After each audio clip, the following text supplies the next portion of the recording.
अस्सलाम वालेकुम नाज़रीन मोहतरम, मैं उमर फारूक हूँ और आप मेरा फेसबुक और यूट्यूब चैनल उमर स्पीक्स देख रहे हैं। नाज़रीन मोहतरम, अक्सर औकात ऐसा होता है कि जनाब हम किसी दोस्त या किसी चाहने वाले के साथ भला करने के चक्करों में, उसके साथ अच्छाई करने के चक्करों में, उसको सपोर्ट करने के चक्करों में हम उसी का बैंड बजा देते हैं, उसी की मंजी ठोक देते हैं और हमें पता भी नहीं चलता कि हमने उसके साथ क्या कर दिया और हमारी गलती उस दोस्त के लिए कितनी महंगी पड़ सकती है। हमें इस चीज़ का अंदाज़ा नहीं होता, लेकिन वक्त के साथ हमें इस बात का एहसास हो जाता है कि हमने जनाब उसके साथ नेकी करने के चक्करों में उसी को खुडे लाइन लगा दिया है। तो जनाब बात करेंगे मोनिस इलाही की।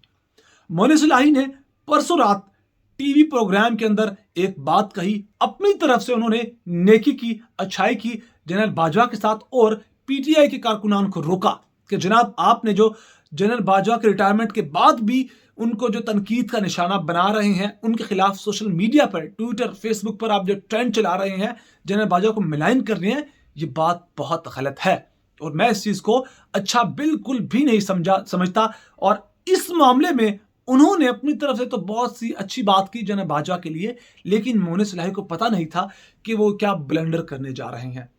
इस बयान के बाद उन्होंने एक और बयान दिया उसी प्रोग्राम के अंदर। उन्होंने कहा कि जनरल बाजवा जब पीटीआई को सपोर्ट करते थे तब वो अच्छे थे, लेकिन जब वो पीछे हटे तो बुरे बन गए, वो गद्दार बन गए, वो गलत हो गए।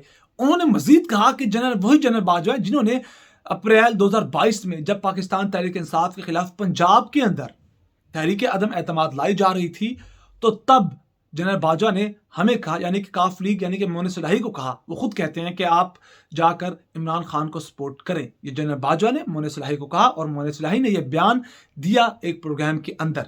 अपनी तरफ से वो कहना चाह रहे थे कि वो जनरल बाजवा जो बैकएंड पे जाके आपको सपोर्ट कर रहे थे, तहरीक अदम एतमाद में आपको सपोर्ट कर रहे थे, आज आप उन्हीं को मिलाइन कर रहे हैं, आज आप उन्हीं के खिलाफ बातें कर रहे हैं, सोशल मीडिया पर उन्हीं के खिलाफ ट्विटर पर ट्रेंड बना रहे हैं। अपनी तरफ से उन्होंने बड़ी अच्छी बात की, लेकिन उन्हें नहीं पता था कि इसके कितने दूरस्थ नताइज से आगाह नहीं थे कि इसके क्या जो गलती मैं करने जा रहा हूं वो जनरल बाजवा के गले पड़ सकती है।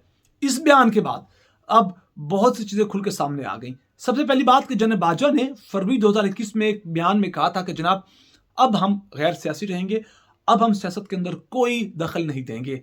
लेकिन इस बयान के बाद जाहिर हो गया कि 2021 फरवरी में जो जनरल बाजवा ने बयान दिया था, खुद ही जनरल बाजवा ने मोनिस इलाही को जब कहा कि आप जाकर पंजाब के अंदर सपोर्ट करें, तो इससे जाहिर हो गया कि 2022 अप्रैल तक भी फौज सियासत के अंदर मुलविस थी, मुदाखलत कर रही थी, इंटरफेयर कर रही थी सियासत के अंदर। यानी कि जनरल बाजवा अपने बयान से मुकर गए। एक चीज ये बहुत ज्यादा हर्ट किया जनरल बाजवा की रिटायरमेंट के बाद भी उनकी रेपुटेशन को, और ये अब ये बात जबान ज़द-ए-आम हो चुकी है और मोनिस इलाही भी शायद अब ये सोच रहे होंगे कि यार जनाब मैंने क्या बात कर दी। इसी पर उमर चीमा जो कि द न्यूज़ और जियो जंग ग्रुप के जो अहम तरीन रिपोर्टर हैं, उन्होंने एक छोटा सा एक कॉलम लिखा है।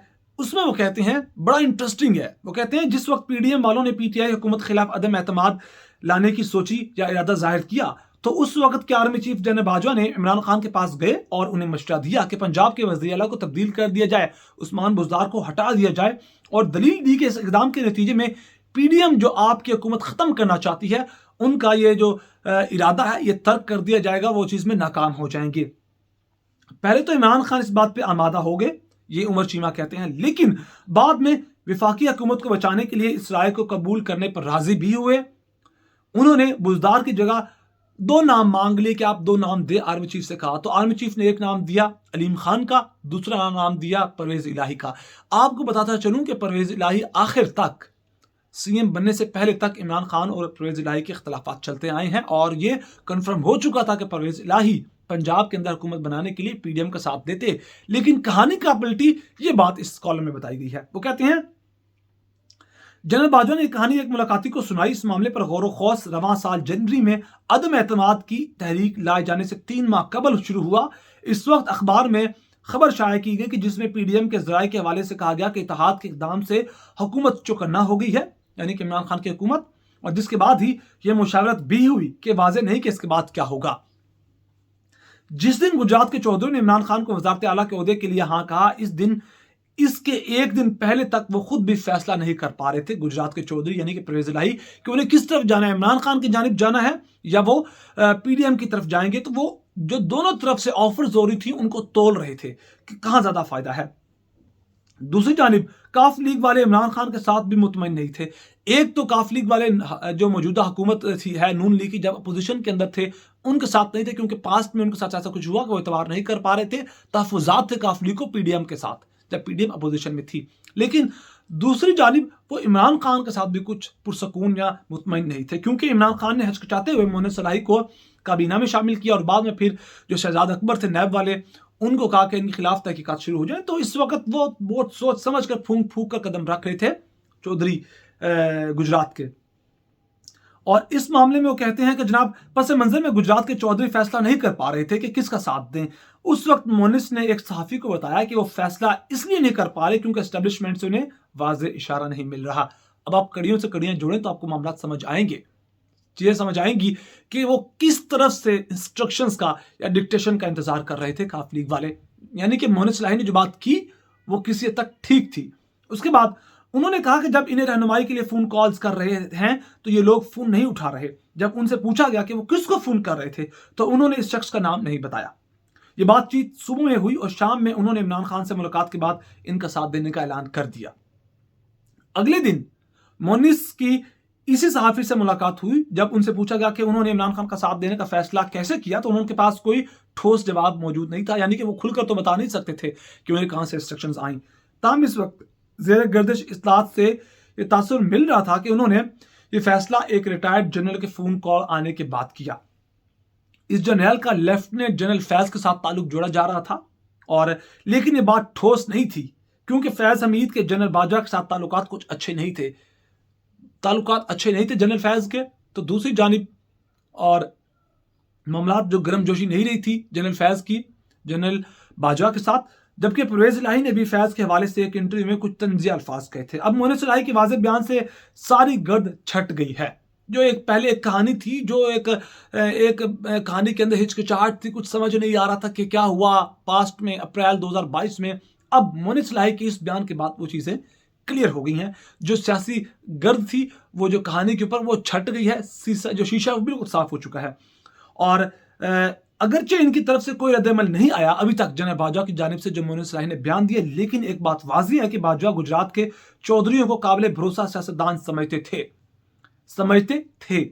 ये बात इनकी बातचीत से भी आया थी। 3 माह कबल उन्होंने एक मुलाकाती से कहा कि वो पीडीएम की हुकूमत को गैर मुस्तकम नहीं करना चाहते। अगर वो ऐसा चाहते तो चौधरी शुजात से कह देते कि आप निकल जाएं। जनरल बाजवा नहीं चाहते थे कि पाकिस्तान तहरीक इंसाफ या फिर पीडीएम की हुकूमत को गैर मुस्तकम करें। और इस वक्त चौधरी परवेज इलाही पीटीआई के साथ हैं इस वक्त पीटीआई को चौधरी परवेज इलाही, जबकि चौधरी शुजात अपने 3 अरकान कौमी असम्बली के साथ पीडीएम का साथ दे रहे हैं। अगरचे सियासी तौर पर मुनकसिम है, लेकिन चौधरी जनरल बाजवा के पीछे मुतहिद हैं। एक तरफ आधे चौधरी जनाब इमरान खान के साथ हैं, आधे चौधरी पीडीएम के साथ हैं। यह खबर दूसरी जानिब मामला तब कुछ ऐसे हैं कि जो इमरान खान ने मुज़ाकरात की पेशकश की थी इस मौजूदा हुकूमत को, तो वो उन्होंने नजरसानी शुरू कर दी, क्योंकि उनको तो मौका चाहिए था कि इमरान खान टेबल पर आए। क्योंकि इससे पहले राना सनाउल्लाह कह चुके हैं कि जनाब आप टेबल पर आए, हमारे साथ बैठकर बात करें, तो उसके बाद कुछ मामला क्लियर होगा। तो आज मुज़ाकरात की पेशकश के बाद नून लीग के इजलास की अंदरूनी कहानी भी सामने आ चुकी है, और ज़राए के मुताबिक अंदरूनी कहानी के मुताबिक ये चीज़ें पता चली हैं कि जनाब हुकूमत का कहना है कि अगर इमरान खान संजीदा मुज़ाकरात करना चाहते हैं, हुकूमत हर वक्त इन मुज़ाकरात के लिए तैयार है, लेकिन कोई इमरान खान पहले शर्तें ना लेकर आए कि आप पहले हमें इलेक्शन की तारीख दें तो फिर आगे बात होगी। कोई भी मुज़ाकरात की टेबल पर आना चाहते हैं इमरान खान तो खुश आइंद बात है, लेकिन मुज़ाकरात के लिए पेशगी शर्तें कबूल नहीं की जाएंगी हुकूमत की जानिब से। और शहबाज शरीफ ने कहा है कि हम चाहते हैं कि मामला बिगड़ने के बजाय बेहतरी की जानिब जाए, क्योंकि पाकिस्तान के माशी हालात इस वक्त बहुत दिगरगूं हैं और IMF के साथ भी बिगड़ चुकी है। जो इसाक डार है वो कह चुके हैं कि मैं नहीं झुकूंगा, मैं पाकिस्तान की फेवर में फैसला करूंगा, हम मैनेज कर लेंगे, भाड़ में जाए IMF, हमें IMF से कुछ नहीं लेना। यानी कि उसके बाद ये हालात है, तो इसलिए शहबाज शरीफ भी कह रहे हैं कि बेहतर है कि बैठकर बात कर ली जाए, मुल्की हालात को बेहतर होना चाहिए। शहबाज शरीफ कहते हैं इलेक्शन कब होने इस हवाले से सब कुछ वाजे है। अगर इमरान खान की ख्वाहिश है कि असम्बलियाँ तोड़ें तो कर लें ख्वाहिश पूरी अपनी, और इनसे हम ऐसा होगा कि हम सूबे में दोबारा इलेक्शन करवाएंगे। और ये जो कह रहे हैं कि हम दोबारा इलेक्शन करवाएंगे, इनके खजानों में इतने पैसे नहीं है, इतना खजाने में इतना माल नहीं पड़ा हुआ कि ये अगले 6-7 महीने तक इलेक्शन ही करवाते जाएँ। पहले 2 सूबों में इलेक्शन करवाएँगे, उनकी पहले तैयारी करना पड़ेगी, वहाँ अलग से बजट इनको दरकार होगा। उन 2 सूबों के बाद फिर जनरल इलेक्शंस आएँगे, फिर जनरल इलेक्शंस करवाएँगे, तो इनके पास इतना पैसा नहीं है, ना ये लोग तैयार हैं इस काम के लिए, लेकिन बढ़ के तो मारी जा रही हैं। और पार्टी राय के मुताबिक मुज़ाकरात वाले मामले पर वज़ीर-ए-आज़म शहबाज शरीफ का आज मुस्लिम लीग नवाज शरीफ से भी बात करेंगे। तो सारे मामलात ये हैं और ख़बरें ये भी हैं कि नवाज शरीफ को चीज़ें अब पलटती नज़र आ रही हैं और उन्होंने मुस्लिम लीग नून को कह दिया कि आप मुज़ाकरात के लिए तैयार रहें। तो नाज़रीन मोहतरम, इस वक़्त की ताज़ा तरीन मालूमात यही थी जो आपके साथ शेयर कर दी। इस सारे मामले पर, ख़ास तौर पर मोनिस सलाही वाले मामले पर आपका कोई राय है, वो अपनी राय में अपने कमेंट सेक्शन में दे सकते हैं। बहुत सारा ख्याल रखिएगा, हमें दुआ में याद रखिएगा। अल्लाह ने के बाद।